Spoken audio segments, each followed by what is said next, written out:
ഏഴാം ക്ലാസ്സിലെ എല്ലാ പ്രിയപ്പെട്ട കൂട്ടുകാർക്കും നമ്മുടെ ക്വസ്റ്റ്യൻ പേപ്പർ വീഡിയോയിലേക്ക് സ്വാഗതം. നമ്മൾ നേരത്തെ തന്നെ ഒരു മോഡൽ ക്വസ്റ്റ്യൻ പേപ്പർ ഇട്ടിട്ടുണ്ടായിരുന്നു. അതുപോലെ തന്നെ നമ്മുടെ ഹൈസ്കൂൾ അറ്റാച്ച്ഡ് UP-കാരുടെ പരീക്ഷ കഴിഞ്ഞിട്ടുണ്ട്. അതിൻ്റെ ഒരു ക്വസ്റ്റ്യൻ പേപ്പർ കൂടി നിങ്ങൾക്കായിട്ട് നൽകുകയാണ്.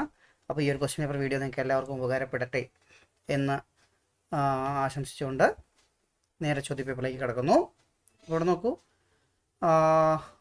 പ്രവർത്തനം 1, ചിത്രാനുസാരം കഥാം പൂരയിതു. വളരെ എളുപ്പമുള്ളൊരു പ്രവർത്തനമാണ് നൽകിയിരിക്കുന്നത്. 4 മാർക്കിൻ്റെ ഒരു ചോദ്യമാണ്. അപ്പോൾ ഇവിടെ 4 ചിത്രങ്ങൾ നൽകിയിട്ടുണ്ട്. ആ ചിത്രങ്ങൾ സസൂക്ഷ്മം നിരീക്ഷിക്കുക. ഇത് ഏത് പാഠഭാഗവുമായി ബന്ധപ്പെട്ടതാണ്? 10ാമത്തെ പാഠഭാഗം, നമ്മുടെ മൂഷകൻ്റെയും ആർജാരൻ്റെയും കഥ പറയുന്ന ആ ഒരു പാഠഭാഗവുമായി ബന്ധപ്പെട്ടൊരു ചിത്രങ്ങളാണ് നൽകിയിരിക്കുന്നത്. അപ്പോൾ ഓരോന്നായിട്ട് വായിച്ചു നോക്കാം. അതിൽ ഏതൊക്കെ ചിത്രത്തിലേക്ക് ഏതൊക്കെ അടിക്കുറിപ്പുകൾ വരുമെന്നുള്ളത് നോക്കാം. അഹം ജാലതന്തൂൻ കർത്തയാമി. എന്താണ് അർത്ഥം? അഹം ജാലതന്തൂൻ കർത്തയാമി എന്താണ്? ഞാൻ ജാലം, എന്താ? വല, വലയുടെ കണ്ണികൾ മുറിക്കാം. ഇപ്പം ഇതിലേതാ വരിക? പറഞ്ഞോളൂ. തൃതീയം അല്ലേ, ഇതിലേക്കാണ് വരിക. അതെഴുതുക. അഹോ ഭാഗ്യം കഥഞ്ചിത് ജാലാത് രക്ഷിത. എന്താ പറയുന്നത്? അഹോ ഭാഗ്യം, ഭാഗ്യം, കഥഞ്ചിത് ജാലാത് രക്ഷിത, എങ്ങനെയോ വലയിൽ നിന്ന് രക്ഷപ്പെട്ടു. അതെടുത്ത് എഴുതുക അല്ലേ. ഇവിടെയാണ് അല്ലേ രക്ഷപ്പെട്ടത്. ഹാ ജാലേ ബദ്ധോസ്മി. എന്താ? ഞാൻ വലയിൽ കുടുങ്ങി. ഏതാണപ്പോൾ അത്? 1. 4ാമത്തെയോ? കിം അഭവത് മൂഷക ചിന്തയതി. എന്തു പറ്റി?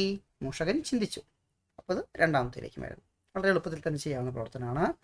അതിൽ 5ാമത്തെ പ്രവർത്തനമായിട്ട് എ ഗ്രേഡ്, നമുക്കറിയാം 5 മാർക്ക് കിട്ടിയാണ് നമുക്ക് എ ഗ്രേഡ് കിട്ടുക. അനുചിത ഗണ കഹ. അനുചിതമായ ഗ്രൂപ്പ് ഏത്? ക്രീഡതി ക്രീഡതു. ശരിയാണോ? ശരിയാണ്. പചതി പചതു. ശരിയാണോ? ശരിയാണ്. ഹസതി വസതു. ശരിയാണോ?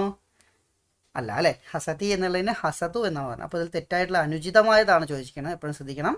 അനുചിതമായ ഗണം ഏതാണ്? 3 അല്ലേ. 3 ഏവ എന്നുള്ള ടിക്ക് ചെയ്തു. ഓക്കെ. പ്രവർത്തനം 2 അധോദത്തയോഹോ ധ്യേയവാക്യം ഏകം ചിത്വാ സ്ഫോരകപത്രം നിർമ്മാതു. താഴെ നൽകിയിരിക്കുന്ന 2 ധ്യേയവാക്യങ്ങൾ എടുത്ത് ഏതെങ്കിലും ഒന്നിനെ എന്ത് ചെയ്യണം? ഒരു പോസ്റ്റർ ഉണ്ടാക്കാനാണ് പറഞ്ഞിരിക്കുന്നത്. വസുധൈവ കുടുംബകം വിദ്യാധനം സർവധനാത് പ്രധാനം. അപ്പോൾ ഒരു നല്ല ഭംഗിയുള്ള ചിത്രമൊക്കെ വരച്ചൊരു പോസ്റ്റർ എന്ത് ചെയ്യാം? റെഡിയാക്കിയാൽ അവിടെ നമുക്ക് എത്ര മാർക്ക് കിട്ടും? 3 മാർക്ക് വളരെ എളുപ്പത്തിൽ നേടിയെടുക്കാൻ കഴിയും. വസുധൈവ കുടുംബകം എന്ന് പറഞ്ഞാൽ നമുക്കറിയാം ഭൂമിയെ, ലോകമേ തറവാട്. വിദ്യാധനം സർവധനാത് പ്രധാനം എന്ന് പറഞ്ഞാലോ, വിദ്യയാകുന്ന ധനം എല്ലാ ധനങ്ങളെക്കാൾ മികച്ചതാണ് എന്നുള്ളതാണല്ലേ. അപ്പോൾ ആ രീതിയിൽ തന്നെ എന്ത് ചെയ്യുക? ക്വസ്റ്റ്യൻ പേപ്പർ ഒരു പോസ്റ്റർ തയ്യാറാക്കാം. അടുത്ത് നോക്കൂ. യഥോചിതം യോജിതു. ഉചിതമായ രീതിയിൽ യോജിപ്പിക്കുക. എങ്ങനെയാ? ഗച്ഛതി ഇതിലേതാണ്? അപ്പട്ടത് അവദത് അഹസത് അഗച്ഛത്. ലെട്ടും ലംഘുമാണ്. അപ്പോൾ ഇതിൻ്റെ ലെട്ട് ഏതാണ്? ലങ് ഏതാണ് വരിക? ഗച്ഛതി എന്നതിൻ്റെ യെസ്, അഗച്ഛത്. വദതി പറഞ്ഞോളൂ. അവദത്. ഓക്കെ. അപ്പോൾ അവിടെ 3, 2, 5 മാർക്ക് നമുക്കവിടെ സ്കോർ ചെയ്യാൻ പറ്റും. നോക്കൂ, പ്രവർത്തനം 3A. അതായത് 3A എന്ന് പറഞ്ഞാൽ 3-ലെ എയോ എ ബി എന്ന 2 ചോദ്യങ്ങളുണ്ടാവും. ഏതെങ്കിലും ഒന്ന് മാത്രം ഉത്തരം ചെയ്താൽ മതിയാവും, ഉത്തരം എഴുതിയാൽ മതിയാവും. മാഷ് ഇവിടെ 2ഉം പറയുന്നുണ്ട്. അപ്പോൾ നമ്മൾ ശരിക്കുള്ള ചോദ്യപേപ്പർ കിട്ടുമ്പോൾ നിങ്ങൾക്ക് എളുപ്പമുള്ള ഏതാണോ അത് മാത്രം ചെയ്യുക എന്നുള്ളതാണ് ഇവിടെ അനുവർത്തിക്കേണ്ട ഒരു മാർഗം. അപ്പോൾ അത് എന്താണ് പറഞ്ഞിരിക്കുന്നത്? ജീവനചരിതം പഠിത്വ തസ്യ രൂപരേഖാം ലിഖതു. ജീവചരിത്രം പഠിച്ച് അതിൻ്റെ രൂപരേഖ എഴുതുക. ആരെക്കുറിച്ചിട്ടുള്ളതാണ്? മാധവ് ഗാഡ്ഗിൽ. പ്രമുഖ പരിസ്ഥിതി പ്രവർത്തക ഭവതി മാധവ് ഗാഡ്ഗിൽ മഹാശയ. പ്രമുഖനായ പരിസ്ഥിതി പ്രവർത്തകനാണ് മാധവ് ഗാഡ്ഗിൽ. അയം മഹോദയ 1942 തമേ വർഷേ മെയ് മാസസ്യ 24 ദിനെ പൂനെ നഗരെ ജനിമലഭത. ഇദ്ദേഹം എവിടെ ജനിച്ചു? 1942. എപ്പോൾ ജനിച്ചു? 1942 മെയ് മാസം 24-ാം തീയതി പൂനെയിലാണ് ജനിച്ചത്. തസ്യ പിതാ ധനഞ്ജയ രാമചന്ദ്ര ഗാഡ്ഗിൽ. അദ്ദേഹത്തിൻ്റെ അച്ഛൻ്റെ പേരെന്താണ്? ധനഞ്ജയ രാമചന്ദ്ര ഗാഡ്ഗിൽ. മാതാ പ്രമീളാച്ച സ്തഹ. മാതാവ് പ്രമീളയുമാണ്. പശ്ചിമഘട്ടം ഒരു പ്രണയകഥ. പശ്ചിമഘട്ടം ഒരു പ്രണയകഥ. തസ്യ ആത്മകഥായാ അനുവാദ ഭവതി. ഇദ്ദേഹത്തിൻ്റെ ആത്മകഥയുടെ തർജ്ജമയാണ്, മലയാളത്തിലേക്കുള്ള തർജ്ജമയാണ് പശ്ചിമഘട്ടം ഒരു പ്രണയകഥ എന്നുള്ളത്. പരിസ്ഥിതി വിഷയെ ജാഗരൂകോയം മഹാനുഭാവ. ഈ പരിസ്ഥിതി വിഷയത്തിൽ വളരെ ശ്രദ്ധാലുവായിരുന്ന ഈ മഹാൻ 2026 ജനുവരി 7 സപ്തമി ദിനെ ദിവംഗതോ ഭവ. അദ്ദേഹം 2026 ജനുവരി 7 മരിച്ചു. അപ്പോൾ ഇവിടെ എന്ത് ചെയ്യണം? ജനനം. അദ്ദേഹം ജനനം എപ്പോഴാണ്? 1942 മെയ് 24.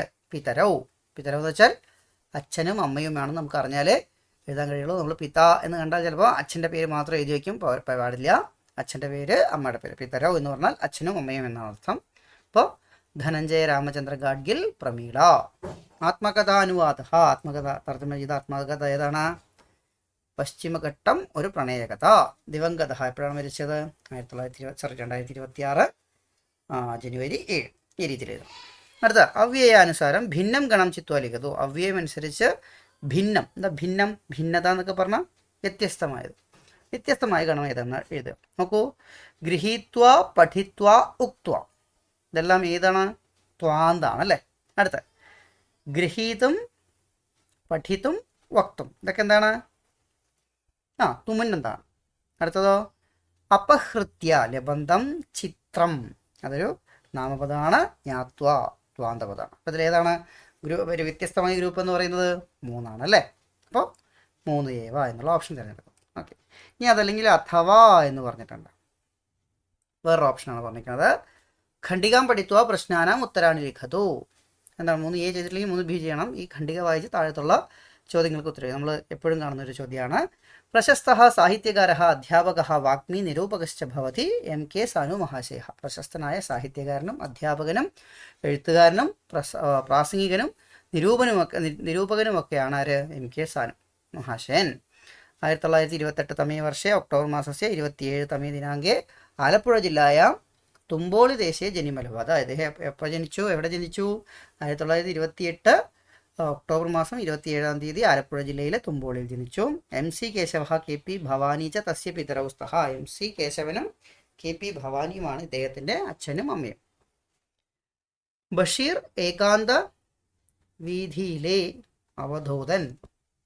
ബഷീർ ഏകാന്ത വീഥിയിലെ അവധൂതൻ ഇത് ഗ്രന്ഥസ്യ രചനയ എന്ന ഗ്രന്ഥത്തിൻ്റെ രചന കൊണ്ട് അയം കേന്ദ്ര സാഹിത്യ അക്കാദമി പുരസ്കാരേണ സമാധൃത. ഇദ്ദേഹത്തിന് എന്ത് കിട്ടിയിട്ടുണ്ട്? കേന്ദ്ര സാഹിത്യ അക്കാദമി പുരസ്കാരം കിട്ടിയിട്ടുണ്ട്. അപ്പോൾ ചോദ്യം എന്താണ്? പ്രശസ്ത നിരൂപക കഹ. ആരാണ് പ്രശസ്തനായ നിരൂപകൻ? ഈ ചോദ്യത്തിന് ഉത്തരം ആരാണ്? പറഞ്ഞോളൂ. MK സാനു മഹാശയ. സഹ കഥാ ജനിമലഭത. ഈ വാക്കുകളൊക്കെ നോക്കിക്കഴിഞ്ഞാൽ തന്നെ നമുക്ക് ഉത്തരം കിട്ടും. നിരൂപകശ്ച എന്നുള്ളതാണ് നിരൂപക. അപ്പോൾ ഉത്തരം എഴുതുക. കഥാ ജനിമലഭത. എവിടെ ജനിച്ചു? വേണമെങ്കിൽ നമുക്ക് ഇത് മുഴുവൻ എഴുതാം. കഥ എന്നുള്ള അർത്ഥം എപ്പോൾ എന്നുള്ളതാണ്. അപ്പോൾ ഈ ശരിക്കും ഇതിൻ്റെ ഉത്തരം ഇത്ര മാത്രമേ ഉള്ളൂ. ഇനി നമുക്ക് ഡിഫറൻഷിയേറ്റ് ചെയ്യാൻ അറിയില്ലെങ്കിൽ ഇത് മുഴുവനായിട്ട് എഴുതി വെച്ചാലും കുഴപ്പമില്ല. തസ്യ പിതരൗ കൗ. അദ്ദേഹത്തിൻ്റെ അച്ഛനും അമ്മയും ആരൊക്കെ? ഇവിടെ പിതരൗ എന്നുള്ളതുണ്ട്. അപ്പോൾ ഈ വാക്ക് മുഴുവൻ എഴുതി വയ്ക്കാം. അല്ലെങ്കിൽ MC കേശവ KP ഭവാനി. കസ്യ ഗ്രന്ഥസ്യ രചനയ കേന്ദ്ര സാഹിത്യ അക്കാദമി പുരസ്കാരേണ ആദൃത. ഏത് ഗ്രന്ഥം എഴുതിയിട്ടാണ് ഇദ്ദേഹത്തിന് കേന്ദ്ര സാഹിത്യ അക്കാദമി പുരസ്കാരം കിട്ടിയത്? ഇതാണ് ബഷീർ ഏകാന്ത വീഥിയിലെ അവധൂതൻ എന്നുള്ളതാണ് ഉത്തരം. അവിടെ 4 മാർക്ക് നമുക്ക് സ്കോർ ചെയ്തു. അടുത്ത് നോക്കൂ. ഭിന്ന ഗണ. വീണ്ടും പറഞ്ഞു ഭിന്നമായിട്ടുള്ള ഗണം ഏത്? പഠിത്തും പഠിത്വ. എന്നത് തുമന്നതും ത്വാന്നുന്നുണ്ട്. ഗന്തും ഗത്വ. പഠിതും എന്നതിൻ്റെ ത്വം എന്നതിൻ്റെ ത്വാന്തം തന്നെയാണ് പഠിത്വ. ഗന്തും എന്നതിൻ്റെ ത്വാന്തം തന്നെയാണ് ഗത്വ. ജ്ഞാതും എന്നതിൻ്റെ ത്വാന്തം അല്ല ഏത്? ഗൃഹീത്വ. അപ്പോൾ ഏതാണ് ഇതിൽ ഭിന്നം ഗണം? 3. ഓപ്ഷൻ സി ആണ്. വീണ്ടും 4A എന്നാണ് തന്നിരിക്കുന്നത്. അപ്പോൾ 4ാമത്തെ ചോദ്യത്തിനും എന്തുണ്ട്? 4ാമത്തെ പ്രവർത്തനത്തിന് ഓപ്ഷൻസ് ഉണ്ട്. ദത്തലേഖം പഠതു. തന്ന കത്ത് വായിക്കുക. ഉചിത പദാനി ചിത്വ റിക്തസ്ഥാനാനി പൂരയതു. ഉചിത സ്ഥാനങ്ങളൊക്കെ എടുത്ത് റിക്തസ്ഥാനാനി ഒഴിഞ്ഞ പദങ്ങൾ എന്ത് ചെയ്യുക? പൂരിപ്പിക്കുക. എന്തൊക്കെയാണ്? പ്രിയമിത്ര. എന്താ? പ്രിയപ്പെട്ട കൂട്ടുകാരാ അല്ലെങ്കിൽ കൂട്ടുകാരി. ഗോളദീപം. എന്താ? ബൾബ്. പരീക്ഷണാനാം സാമ്രാട്ട്. പരീക്ഷണങ്ങളുടെ സാമ്രാട്ട്. പരീക്ഷണാനി. പരീക്ഷണങ്ങൾ. വളരെ എളുപ്പമാണ്. അപ്പോൾ നോക്കാം. അപ്പോൾ സ്ഥാനം ദിനാങ്കം കൊടുത്തിട്ടുണ്ട്. ഇപ്പോൾ ഇവിടെ ഫസ്റ്റ് എന്തായിരിക്കും വരിക? വളരെ എളുപ്പമാണ് അല്ലേ? പ്രിയമിത്ര എന്നത് എഴുതുന്നു. വശലി ഹലോ വശലി സുഖമല്ലേ? അഹം ഡാഷ് ഇതി പാഠമാണ് പഠനം. ഞാൻ ഡാഷ് എന്ന പാഠം പഠിച്ചു. ഏതാണ് പാഠം? നമ്മുടെ 8ാമത്തെ പാഠമായിട്ടുള്ള തോമസ് ആൽവ എഡിസന്റെ പാഠം ഏതാണ്? പരീക്ഷണാനാം സാമ്രാട്ട് എന്ന പാഠം പഠിച്ചു. പാടെ എഡിസൺ മഹോദയ ഗോള നിർമ്മാണായ ബഹൂനി ഡാഷ് അകരോത്. അദ്ദേഹം ഗോളദീപ നിർമ്മാണായ ബൾബ് ഉണ്ടാക്കാൻ വേണ്ടി എന്ത് ചെയ്തു? ബഹൂനി ഡാഷ് അകരോത്ത്, കുറേ എന്ത് ചെയ്തു? പരീക്ഷണാനി അകരോത്ത്. പരീക്ഷണാനാമന്തേ ഡാഷ് ആവിഷ്കൃത്യ, എന്ത് ചെയ്തു? ഡാഷ് ആവിഷ്കരിച്ചു. എന്താണ് ആവിഷ്കരിച്ചത്? ഗോളദീപം.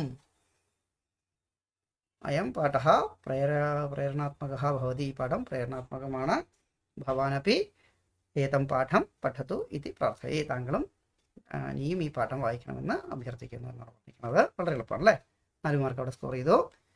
ഉദാഹരണാനുസാരം ലിഖിതു. മാനവ ഡാഷ് വിന ന ജീവതി. വായു എന്തായി? വായും എന്നുള്ളത്. അപ്പോൾ മാനവ വായും വിന എന്നായി. അപ്പോൾ സസ്യാനി ഡാഷ് വിന ന ജീവന്തി. അപ്പോൾ സൂര്യപ്രകാശ എന്താവും? വായു വായും എന്നായാൽ സൂര്യപ്രകാശ എന്താവണം?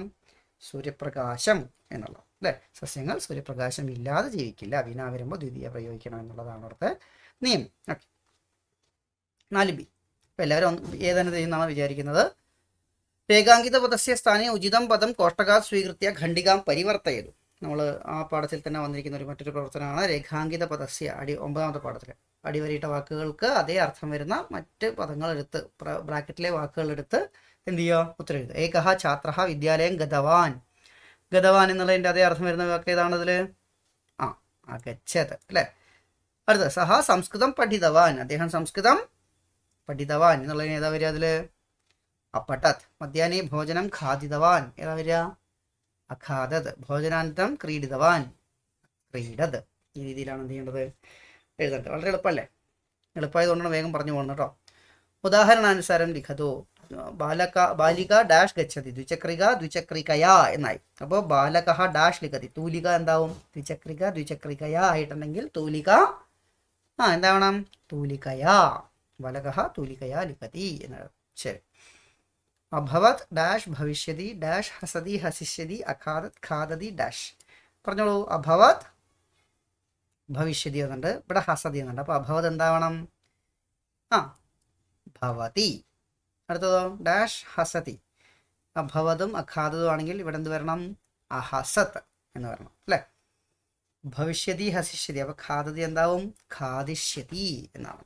ഓക്കെ, ഈ രീതിയിൽ തന്നെ ഉത്തരം എഴുതണം. വളരെ എളുപ്പത്തിൽ ചെയ്യാവുന്ന പ്രവർത്തനമാണ്. സംഖ്യാനുസാരം ഉദാഹരണാനുസാരം സംഖ്യാം പോലെ ചെയ്തു. 2025 എന്താ പറഞ്ഞിരിക്കുന്നത്? 25,200. അപ്പോൾ 2042 എന്ത് പറയും? 42 എന്ത് പറയും? ആദ്യം ആലോചിക്കണം. 42 40 എന്ത് പറയും? ചത്വാരിംശത്. 42 ദ്വിചത്വാരിംശത്.